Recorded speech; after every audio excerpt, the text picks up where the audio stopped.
Hello everyone, my name is Cub. Today we're playing some Minecraft from the Hermitcraft Season 11 server, and last time we made this Concorp Tower. However, it is now populated by some pillagers from Mumbo's nearby outpost, and it's populated by Unhappy Gilmore and friends. And we also have some other things that are on this tower. You see these guys become illuminated whenever a bell rings here. Again, that's what the redstone is for.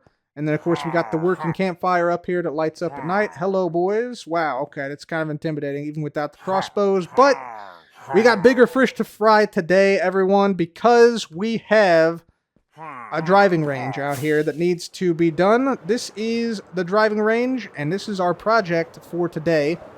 It's a big project. It's going to require a lot of terraforming. Driving ranges, of course, being big, open, mostly flat land with targets, basically fake greens you can play shots to.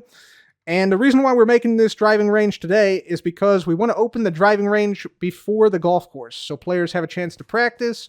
They got a chance to get used to the mechanics before they actually hit the real course. This driving range project is 350 blocks long from end to end, and it's about 75 blocks in width, which makes for a fairly sizable area we're going to need to flatten and terraform.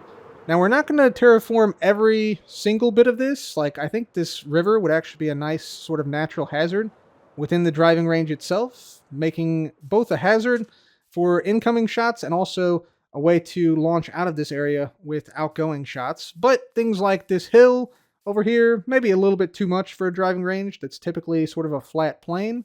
And also, we don't want anything like, portals. This portal is going to have to be moved elsewhere. And also, we need a portal, not this one here, but a portal so people have easy access to this location, because it's kind of remote. There's Skiz's base over there, kind of close. Jevon's just over the hill there, but we want people to have easy access to this area. Plus, we got some like caves and stuff here, like this, that we just don't want at all. So we're just going to have to pave over this with some blocks. So lots of stuff here to do at the driving range, but I'm looking forward to it. Let's get started. Alright, so quickly here about the driving range and how we sort of shaped it initially. We had a giant hill in the middle of where I wanted the driving range to be.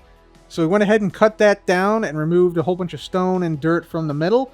Then the sides also needed to be basically perfectly flat, because that's where sort of the long drives end.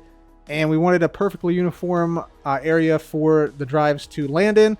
And we also had to, raise some terrain up, such as in the eastern side of the driving range. We had to fill in some blocks here so that it was perfectly flat and that all the long drives would end up on basically a uniform plane. Once that was established, we then sort of started to think about how the terrain would be shaped. So we sort of wanted to make a little bit of like a valley structure here through the center of the driving range, just so it has some undulation, just like the regular course with its ups and downs and strange lies and stuff that you can get. And then, of course, any driving range needs some greens, some targets to aim at. So that's what I'm doing here, just going through and placing down some of the targets and some of the preliminary spots for some bunkers.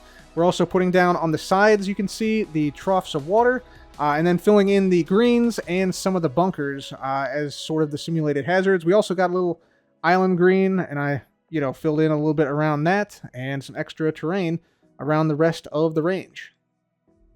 Welcome back to the driving range, everyone. As you can see, we've terraformed a big portion of this driving range now, and we have various greens with various holes cut into them already. Just got to put the flags in where these stone pillars and things are. And the whole point of the driving range is to give players a variety of looks at different shots that they might encounter on the course, so that they can become better at the Enderpearl Trident Golf mechanics. We've also positioned these sort of like troughs of water on both sides of the driving range so that players can shoot from one side or the other side. And you'll notice this side is kind of low down, whereas the other side, if we make our way all the way over here, is a little bit higher up. You can actually see the terrain rising to meet this side a little bit. And that's because we wanted players to get experience both shooting downhill slightly and uphill slightly, because that definitely does affect how far the Enderpearl travels overall. So yeah, the difference is a little bit small here but it's huge on the course in certain spots because we have, at some points you have to like climb a mountain. So we want players to know that that is a mechanic that they should be aware of. We also position these troughs to be just the right distance apart so that if you throw a pearl like this from one side to the other, we should approximately be around the area that the other trough is, which we are. You see, we're just about 20 blocks further than this trough, and if we go back this way, we'll be 20 blocks further going the opposite way, or so approximately. I should say this is probably the standard for hermits to meet. If they can throw a pearl at least to within a couple blocks of this trough from one side of the range to the other, that means they're pretty much ready for the course. If you can't hit this trough from one side of the range, you should probably keep practicing until you can. So that's kind of why we have these troughs as far apart as they are. But the whole point of these greens here is that, they sort of simulate the real game, right? They sort of simulate how shots on the real course work. For instance, like we have a little island green out here. We can try and hit this with I think probably with the wedge or so. It's probably about a 100 block shot, but even like a short shot like this is kind of challenging. So we're going to try and see if we can hit this green. So we got to go, we want to stay like right here. We want to go pretty high up because it's kind of a short shot, but farther than we can actually throw the pearl. I think that's too far. Oh, no, it's not too far. That's pretty good. All right. Right in the center of the island green. So that's a shot that players should be practicing. And we have various other like hazards besides just like this little island green here. We got like whoops, forgot to put my wings on. We got like some bunkers around here, like some small bunkers and things to also help out with players aiming and sort of, at some points they might want to try to lean to one side, like aim more for one side than the other to avoid the hazard. And yeah, we want them to learn like basically what they have to do to try to avoid being in hazards like this, or they could actually come out here to some of these bunkers and practice these short shots like this, trying to make it in the hole via jumping from, say, like 2 blocks down or 1 block down to practice these little angles here. So, yeah, that's something that they can do here at the range. So, yeah, hopefully players will like this. As for what we need to do now, we need to fill in the rest of the ground. So this is going to be, I think, stripes of lime terracotta and moss.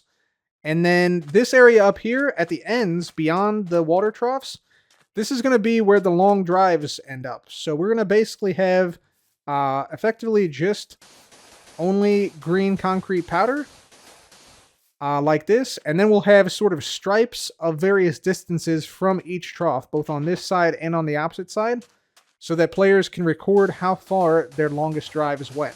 So that's going to be the next steps here. I'll keep working on this, and I'll be back.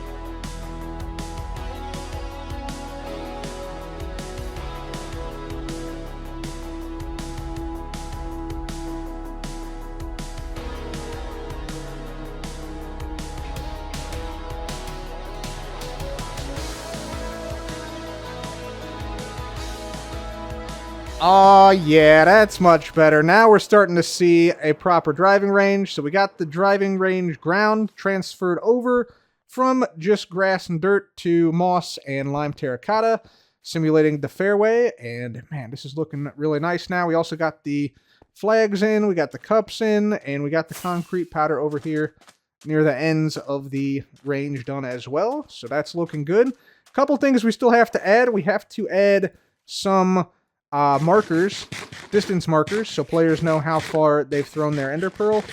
We're going to have markers for 100, 150, 200, 250, and 300, I think are pretty good distance markers. And once you get past 250, we'll have a marker every 10 blocks for the long drive competition. And yeah, I think what we also want to do is we want to put sides on this driving range. So a lot of times driving ranges have nets to catch errant shots from players, just so people, they don't hook a 3-iron onto the freeway, right, and cause an accident or something like that. You want to prevent that when you're a driving range. So a lot of driving ranges have these gigantic nets. We're going to make ours out of cobwebs. Last time we basically had to go to mine shafts to get all the cobwebs, but they've now added a new thing that we can hopefully use to great effect to get cobwebs super quickly.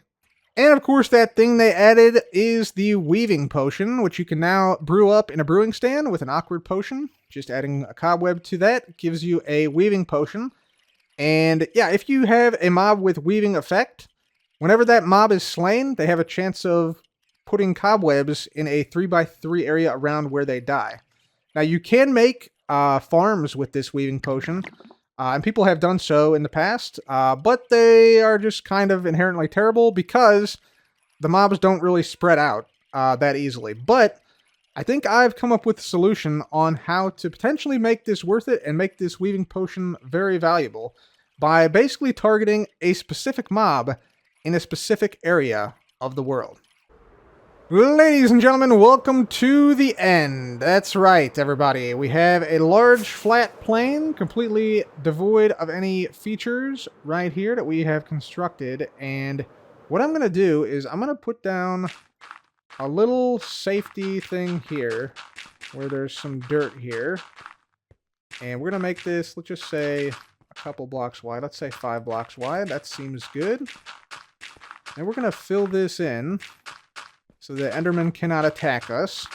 And the idea here is that this weaving potion is best utilized when you have a large number of mobs that are affected by it, spread out over a large area, and being slain at the same time. So this kind of solves the problems that most cobweb farms have, in that they basically don't spread the mobs out. They just keep them all in continuously spreading the cobwebs in a 3x3 area. So if you have a bunch of mobs dying, you effectively waste a bunch of mobs. You effectively waste a bunch of mob deaths not spreading cobwebs by having that small area, like just that small area, be affected. Okay, there we go. So the way this works, we just simply turn down our sounds first before we get blown out of the building by Endermen. And then we just are going to look at as many Endermen as possible. Get as many Endermen as possible over here and mad at us. That's kind of the idea. There we go. Everybody mad? Yep. Everybody mad. Everybody mad. Come on. Everybody mad. We need every single Enderman here. Every single last one. We got to be careful not to get hit. But then once we have this sort of armada of Endermen here. Right? Like this. And let's get these guys. Hopefully. Yep. Okay.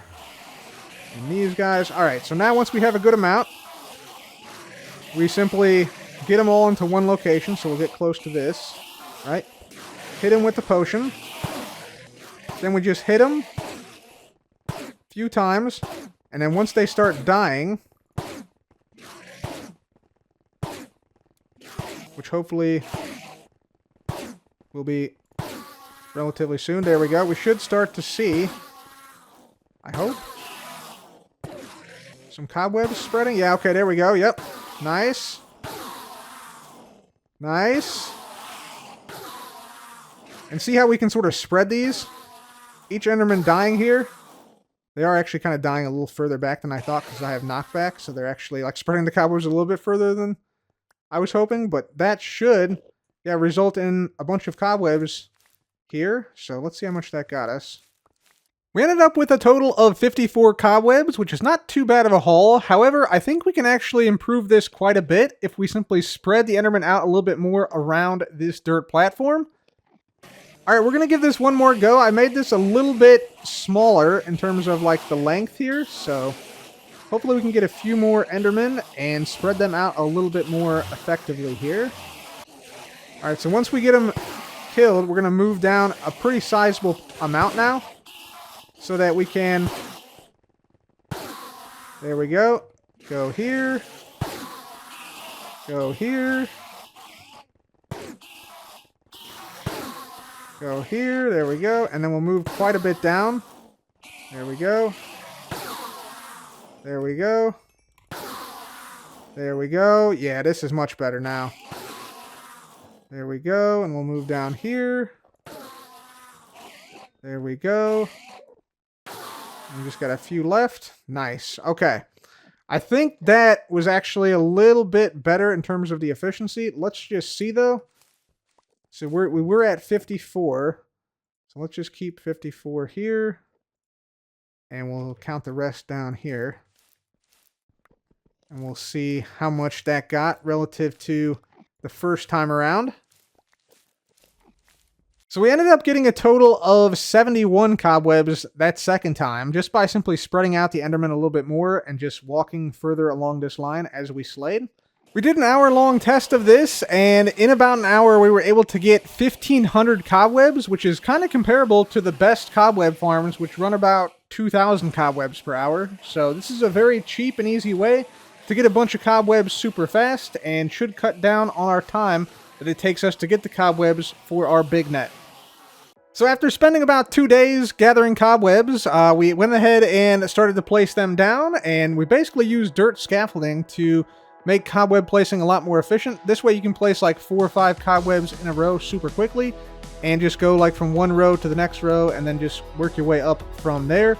We also put down some of the poles that make up the net, which we're using tuff and cobblestone walls this time, sort of a combination to make it look a little bit shaded on the side.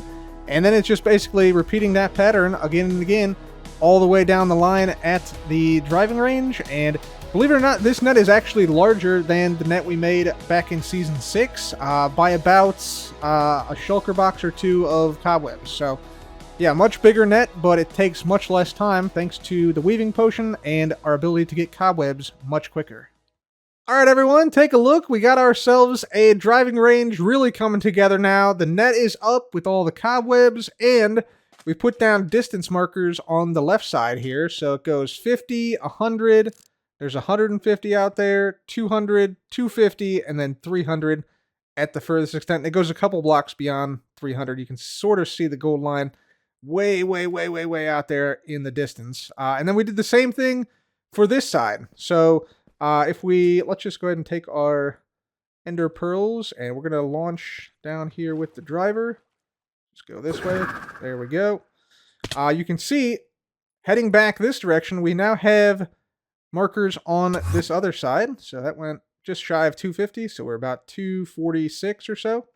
But if we go back this way, you can see now we have other markers. Namely, we have 33 blocks, 83 blocks, 133, 183 out there, 250, and then 300. So it works in both directions, and yeah, you can sort of practice your shots based off those distances and change your clubs based off of those distances. So I think that's going to work quite nicely. So let's get back to the other side here. Oh, and I accidentally hit that. That happens sometimes. You can hit yourself occasionally if you throw the pearl too quickly after launching. But usually you're fine. Like that. There we go. But yeah, if you do that, it's just basically a redo. But it does happen every once in a while. There we go. Right in there. So this driving range is coming together quite nicely here, but we still got the details. Namely, how the heck do we get players the Enderpearls and the tridents that they need? Well, we got a little information kiosk we're building up back here. This is going to have like beds, and it's going to have the tridents that players need to use and Enderpearls to pick up, and some information on how to use the thing. Plus, check this out. This is an overhead map of this driving range area, and it just so happens that the driving range basically fortuitously lined up directly in the center of this entire sequence of maps. This 4 maps long here, by the way. So that means we can make this awesome overhead view where you can see the greens and you can see all the yardage markers here and stuff. We even put like a little like secondary like T thing in the middle here because this is kind of no man's land if you end up here. So that can easily allow you to Enderpearl back out with the trident. So that's great. I was thinking initially I might come up here and do like some, green glass or stained glass over this so the players can see this. But then I was like, oh, you can't really see it that well. And I want people to get up close and be able to see all the details and stuff that we put into this. And so I was thinking, maybe we can put it on the surface here. But if you hit a item in a item frame with a projectile like an Enderpearl, you see it pops out. So I thought that might not work, but then Then I had an epiphany, ladies and gentlemen. Check this out. Here's what we're going to do. Instead of putting this directly in the center of this driving range, we are instead going to put this near the sides of the driving range over here. So we can actually just mine out 4 blocks like this. We'll also put down some frog lights here, just so we get some extra lighting on the sides too. We also have lighting underneath the T here, but this will help out a little bit on this side, somewhat, with mobs and such. And so if we just put this back, let's just go ahead and we'll do that there. This one is here. This one is there. And this one is there. There we go. So now we can see it in exquisite detail. And since we're on the side of the driving range, it's highly unlikely that somebody enderpearls into this right here on this far side. It's much more likely they're going to be, you know, closer-ish to the center and not hit the maps. And if they do hit the maps, it's not a big deal. We can just, you know, make another copy of the maps. But we can not only put one here, we can put one on the other corner here, this corner here, and this corner over here on the other side. But it gets even better than that, everyone. Because, take a look at these flags. What do you see on them? We have some banners on these flags, everybody. We have one on this side, right? And one on this side. So here's what we can do, everyone. So we can take our banners, we can name these in the anvil, and we can name these the exact distance that the flag is away from this water trough if you were playing a straight shot from here, like the shortest possible shot. So in this case, it's 24 blocks from this water trough into the hole here. Obviously, for some of the other holes, it's going to be different, you know, a couple hundred blocks in some cases. But for this one, it happens to be 24 blocks. So we'll come over here and we'll say 24. Bada boom. Then we get out this map here with the appropriate flag on it, which is right there. We can come on over here and we will put this down here. And then we get out our map. Right click, and then we should see, yeah, 24 right there.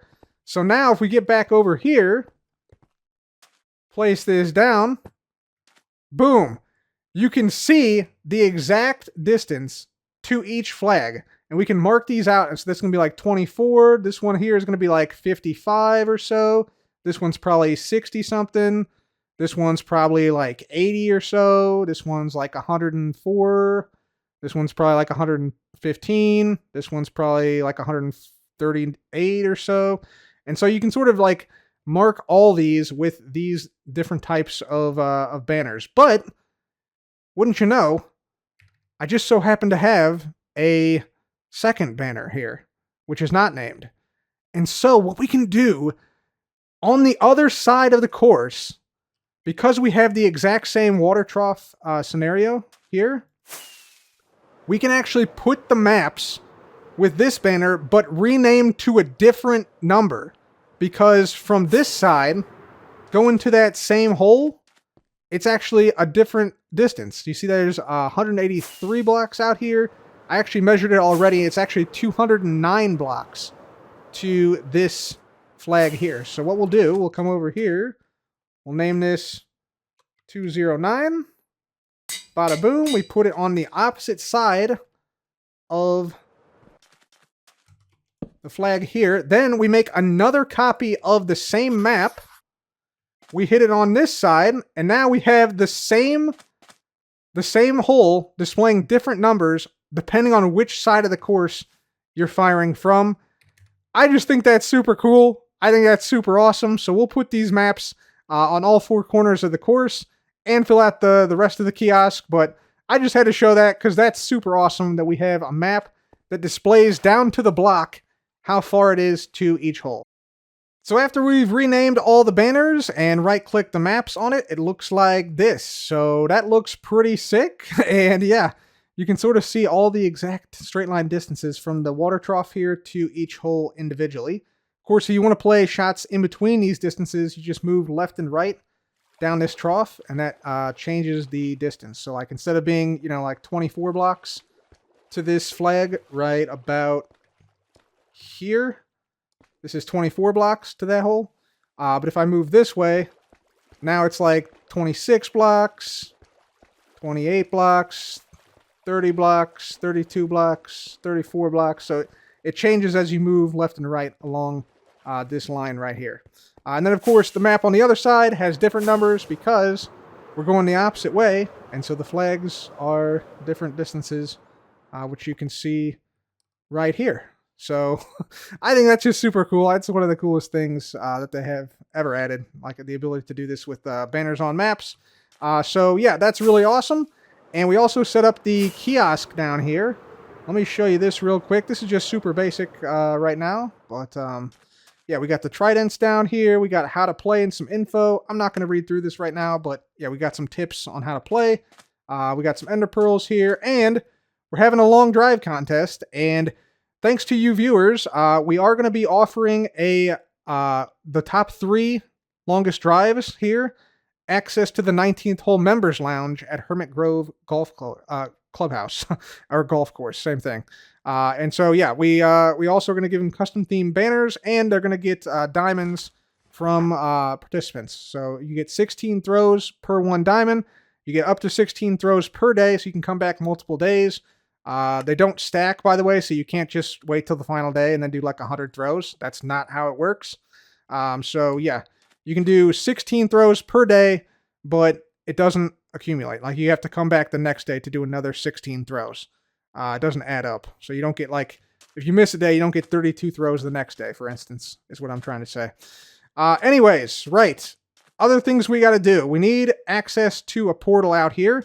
I'm thinking we put a portal out here by these geysers, because I know some other hermits are hoping to build some games out here, but they're waiting for me to put down another portal somewhere out here so that people can access the driving range. So I'm thinking this section right here could be good for another portal. Let's check what it looks like in the nether. So welcome back to West Tunnel, the best tunnel, and we found the spot that we're going to be hooking up to with this portal. We got our obsidian and our flint and steel. However, we have some signs from the charity event that we're going to need to move. So thank you to Blushing Crows, RTG Nova Sim, Linny, Firebug, Meglor, and the Putty Tats, Da5it, Graphman, Shanrose, Lilac Lucy, Kari, Chris Johnson, and Zerglblots. Thank you all. We're going to move your signs, though. They're going to stay in this same spot, but we're going to move them into a like little tunnel here, like a 10-block long tunnel that we need to build right here. So I'm going to start to break down this stuff in here. Luckily, we got some haste, it seems. So we will break all this out and build our nether portal, hopefully away from where that portal is. We're actually going to have to move that one. I have to break those, probably, and then move this one up here.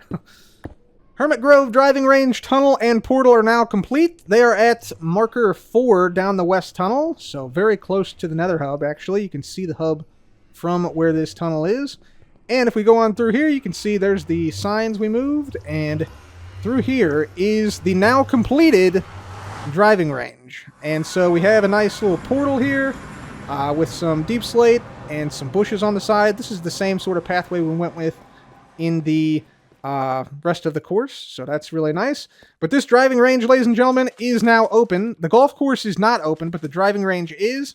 We're going to have this driving range open for about 2 weeks, and then the course will be open as well. As far as the long drive contest, that's taking place this week, August 17th through the 24th. So do let the other hermits know. Long drive contest is up and running pretty much right now as of when this episode comes out. And we also, down here, have added something kind of crucial to any driving range, and that, of course, is the range cart guy. And there I am, sitting in the range cart, chilling. So if people want to come into the driving range and throw some ender pearls at me, well, they can do so. They can try and hit me in the range cart out about 130 blocks out on the range. So yeah, let the other hermits know this thing is now open and available. And until next time, guys, thank you so much for watching. If you enjoyed today's episode, please leave a like. Be sure to subscribe to get notified when I upload next. This has been Cub. Goodbye.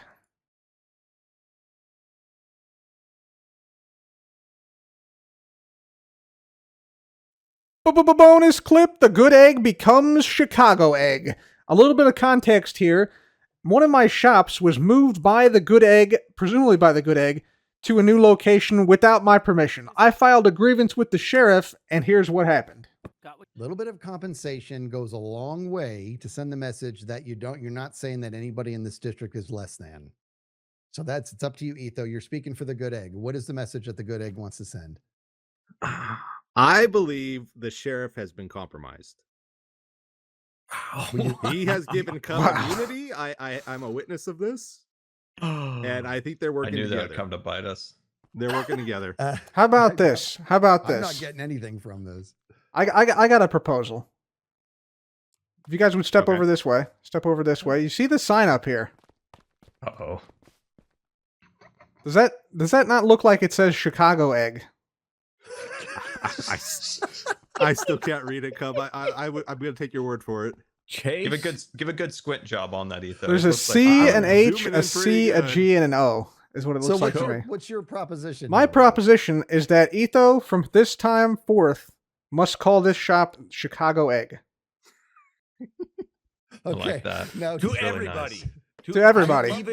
Even the other employees of the shop. Especially the Now, other employees. Is there a limit? Is there a time limit on that, Cubby? No limit. The What rest about of the what about a season, written Etho has to call apology, this the Cub? Chicago Egg? That's correct. I mean, I could try. Is this You like want- a swear jar thing? If I say it wrong, I got to put money in a jar or something? Yep. Recompense. Yep. Time to Every make a time deal, he says actually. it, so every time he refers to it as anything other than the Chicago Egg, how about this? I love this. Let me add to this proposal. Every time he refers to it as something other than the Chicago Egg, he has to pay Cub 1 diamond until it's reached 10 diamonds, and then the debts are paid and things are leveled. Sure. If this will forgive all grievances with Cub, if you're okay with it, I will agree to these terms. Okay. It's settled then. Is it complete with the 10 diamond statute, or is that not part of it? I'm agreeing up to 10 diamonds, yes. Okay. For the Chicago Egg. It's settled. And you, okay. God, I wish Minecraft had a handshake like function. Okay, very good. Yeah, very good. It works. Okay, that's Just settled. punch. Give a good punch. You two give it a nice little punch. Yeah. Ready? Get Here we there go. close. Punch it out. Nice. Yeah, feel it in. Nice. There you go. Clean. All right, that's nice and settled. All right, thank you.